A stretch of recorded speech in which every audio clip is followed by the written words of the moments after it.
Hi guys, ముందుగా ఈ video ఎవరైతే చూస్తున్నారో చూసిన ప్రతి ఒక్కరు కూడా ఈ వీడియో కన్వీనర్ వరకు చేరే వరకు షేర్ అయితే చేయండి.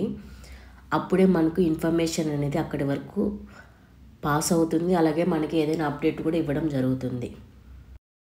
ఏపీడిఎస్సి 2025కు సంబంధించి జనరల్ డిఎస్సిలో ఎవరైతే సెలెక్టెడ్ క్యాండిడేట్స్ ఉంటారో ఆల్మోస్ట్ పోస్ట్ కన్ఫర్మ్ అయిన అభ్యర్థికి అయితే కాల్ లెటర్స్ అయితే రావడం జరిగింది.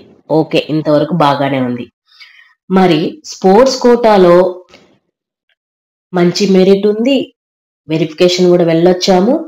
అలాగే జనరల్ డిఎస్సిలో కూడా మంచి మెరిట్ ఉంది, టాప్ ర్యాంకులలో మనం ఉన్నాము.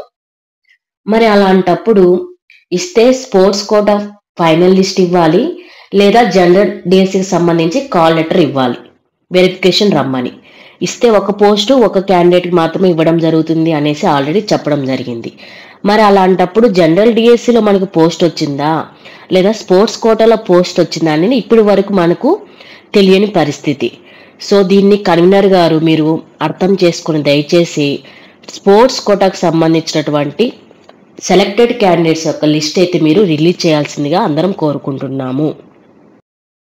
సో దీని వలన మేము జనరల్ డిఎస్సిలో సెలెక్ట్ అయ్యామా లేదా స్పోర్ట్స్ కోటాలో సెలెక్ట్ అయ్యామా అనేది ఇప్పటికీ కన్ఫర్మేషన్ అయితే చేసుకోలేకున్నాము. సో కన్వీనర్ గారు మీరు దయచేసి అర్థం చేసుకొని స్పోర్ట్స్ కోటాకు సంబంధించి ఫైనల్ లిస్ట్ ఇవ్వండి. ఏదర్ ఆర్ స్పోర్ట్స్ కోటాలో మేము సెలెక్ట్ అవ్వలేదు అంటే జనరల్ డిఎస్సికి సంబంధించినటువంటి కాల్ లెటర్ అయితే ఇవ్వాలి. ఎందుకంటే ఇక్కడ మెరిట్ ఉంది, మాకు పోస్ట్ వచ్చే అవకాశం అయితే ఉంది, మాకు కాల్ లెటర్ ఎందుకు రాలేదు. సర్వర్ ఇష్యూస్ ఉండి కాల్ లెటర్స్ అనేవి రిలీజ్ అవ్వడంలో టైం తీసుకున్నా కానీ పర్లేదు, కానీ మాకు జనరల్ డిఎస్సిలో పోస్ట్ వచ్చిందా లేదా స్పోర్ట్స్ కోటాలో పోస్ట్ వచ్చిందా అనేసి మాకు కన్ఫర్మేషన్ అయితే ఖచ్చితంగా కావాలి. సో దీని గురించి కన్వీనర్ గారు మీరు ఏదో ఒక అప్డేట్ అనేది మాకు అఫీషియల్గా అయితే తెలియచేయవలసిందిగా కోరుకుంటున్నాము. సో అందరూ కూడా ఈ వీడియోని షేర్ చేయండి. అలాగే మీకు కనుక ఏదైనా ఇన్ఫర్మేషన్ కనుక తెలిస్తే కామెంట్ చేయండి. Thank you guys.